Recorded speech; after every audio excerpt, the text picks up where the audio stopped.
क्या मुझे घर पे फूड का बिजनेस शुरू कर लेना चाहिए?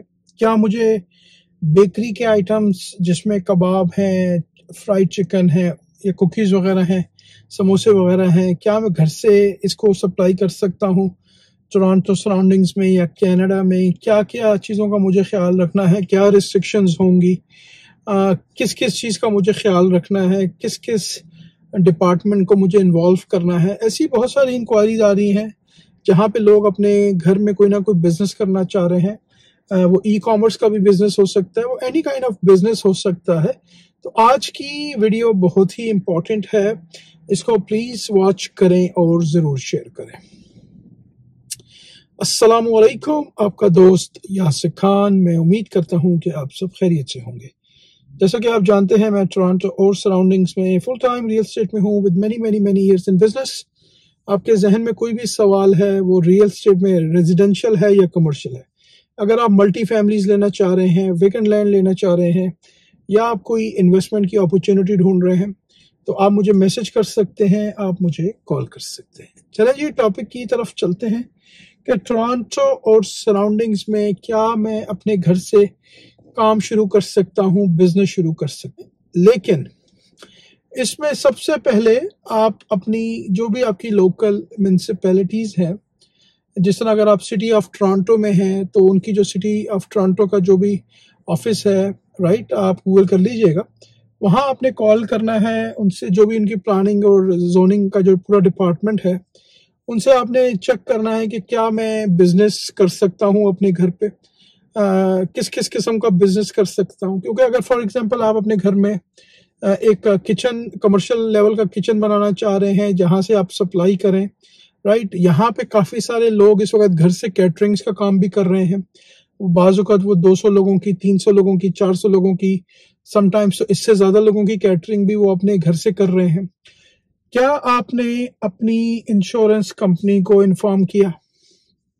क्या आपने अपनी इंश्योरेंस कंपनी से पूछा कि भाई हम यहाँ पे फूड का बिजनेस करना चाह रहे हैं, हम यहाँ पे बेकरी का बिजनेस करना चाह रहे हैं, क्या हमारे लिए पॉसिबिलिटीज हो सकती हैं?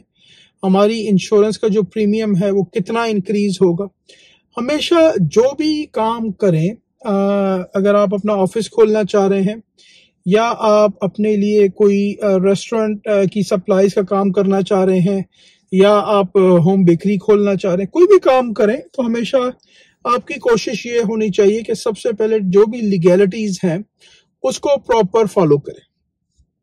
25, 50, $100 बचाने के लिए काफी सारे लोगों को मैं जानता हूं जो घरों से काम कर रहे हैं। आई डोंट नो कि उनके पास बिजनेस की उन्होंने एडअप किया हुआ इंश्योरेंस या नहीं किया हुआ। जहां तक मेरी अंडरस्टैंडिंग है, ज्यादातर लोग बगैर इंश्योरेंस के बिजनेस की इंश्योरेंस की बात हो रही है, घर की इंश्योरेंस की, मॉर्गेज की, वो फायर इंश्योरेंस की बात नहीं हो रही। बिजनेस के आप इंश्योरेंस कंपनी को इन्फॉर्म करते हैं कि भाई मैं अपने घर में बिजनेस कर रहा हूँ। अब वो बिजनेस आपके घर में रिटेल बिजनेस भी हो सकता है, यानी कि आप कुछ चीजें बेच रहे हैं।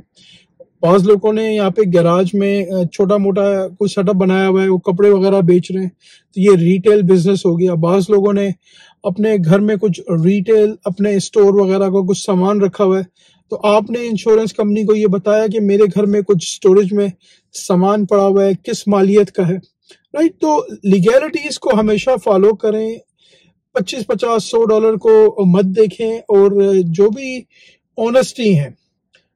ऑनेस्टी है उसके साथ आप चलें। हमेशा जब भी आप लॉ को फॉलो करेंगे, इन चीज़ों को फॉलो करेंगे, ऑनेस्टी के साथ चलेंगे, राइट, तो डेफिनेटली आपके बिजनेस में आप देखेंगे कि ज़्यादा जो है वो सक्सेस होगी। म्यूनसिपैलिटीज़ में चेक करें, क्योंकि देखें वो इसलिए ज़रूरी है कि फॉर एग्जांपल अगर आपके घर में आपने एक रिटेल कोई छोटी सी जगह वो बना के रिटेल स्टोर खोल दिया है गैराज में, काफी सारे लोग नहीं बताते और लोग इन आउट हो रहे हैं, राइट। और अगर कोई बंदा आपके घर में आते हुए गिर गया है, राइट, या कहीं पे वो दुख जाए, राइट, कहीं पे अगर वो आया, तो आपको इन सब चीजों का ख्याल रखना है। इसी तरह अगर आप अपने घर से फॉर एग्जांपल कोई कैटरिंग का काम शुरू कर रहे हैं और कल को कुछ हो गया, राइट, किसी को यू नेवर नो राइट, किसी को फूड पॉइजन हो गया या किसी को और कोई प्रॉब्लम हो गया राइट, तो उसकी फिर लायबिलिटीज आपके ऊपर है। तो यहाँ पे जितने भी ज्यादातर लोग जो घरों से काम कर रहे हैं वो अनफॉर्चुनेटली ना वो इंश्योरेंस को बता रहे हैं, ना वो किसी किस्म की म्यूनसिपैलिटीज में चेक कर रहे हैं लाइसेंसिंग वगैरह के लिए। ज्यादातर लोग कैश पे काम कर रहे हैं राइट, वो इसलिए भी नहीं बताते कि फिर उनको टैक्स पे करना पड़ेगा। तो हमेशा जब भी आप ऑनेस्टी के साथ काम करेंगे तो डेफिनेटली आपका सक्सेस रेट, मैंने तो यही नोटिस किया है, आप प्रॉपर टैक्स पे करें, प्रॉपर अपनी इंश्योरेंसेस रखें। अभी 2 हफ्ते पहले यहाँ पे ओशवा में किसी घर में आग लगी तो 2-3 घर जल गए, उसमें कुछ पाकिस्तानी थे जो कि यहाँ भी रिसेंटली मूव हुए हैं, तो उनको अल्लाह ने बचाया। यू नेवर नो राइट, आपके घर में बिजनेस में कोई एक्टिविटी हो जाए, कोई दुख जाए, कहीं पे कोई आग वगैरह लग जाए and you are liable on that. तो जो भी काम करें, चाहे वो आप अपना ऑफिस खोल रहे हैं, चाहे वो आप अपना वेयर हाउस खोल रहे हैं, घर के अंदर स्टोरेज कर रहे हैं, या आप कोई ई कॉमर्स का सेटअप कर रहे हैं जहां से आपके पैकेजेस रेगुलर बेस पे इन आउट हो रहे हैं राइट, तो जस्ट इंश्योरेंस को चेक कर लें। 25, 50, 75, $100 का आपका गिव एंड टेक फर्क आएगा, कोई इतना बड़ा फर्क नहीं है, लेकिन आप प्रॉपर अपनी लीगैलिटीज को कवर करेंगे। ऑलवेज इंश्योरेंस ले लें। उसके बाद आप कॉर्पोरेशन खोलें, कॉर्पोरेशन खोल के जो भी आपको पैसे आ रहे हैं उस कॉर्पोरेशन पे लें, प्रॉपर उसके टैक्सेस फाइल करें right. Just follow all the legalities. हो सकता है कि कोई ना कोई आपको हेल्थ सेफ्टी का या फूड सेफ्टी का कोई ना कोई सर्टिफिकेशन भी आपको ऑनलाइन लेना पड़े, इसीलिए मैंने आपको मेंशन किया कि आप म्यूनसिपैलिटीज, लोकल म्यूनसिपैलिटीज से फाइंड आउट करें कि क्या हम लोग कर सकते हैं या नहीं कर सकते। तो कोई भी काम करें उसकी फुल ड्यू डिलीजेंस करें, ऑनेस्टी के साथ करें। मैं उम्मीद करता हूं कि आज की ये वीडियो आपको काफी पसंद आई होगी। अगर अभी तक आपने चैनल को लाइक या सब्सक्राइब नहीं किया, इसको प्लीज लाइक करें, सब्सक्राइब करें, शेयर करें, इससे मुझे मोटिवेशन मिलेगी। हंसते रहें, मुस्कुराते रहें, खुशियां बांटते रहें। इंशाल्लाह बहुत जल्द ऐसी ही किसी और वीडियो में आपसे मुलाकात रहेगी। अपना बहुत ख्याल रखें। अल्लाह हाफिज, all the best and take care.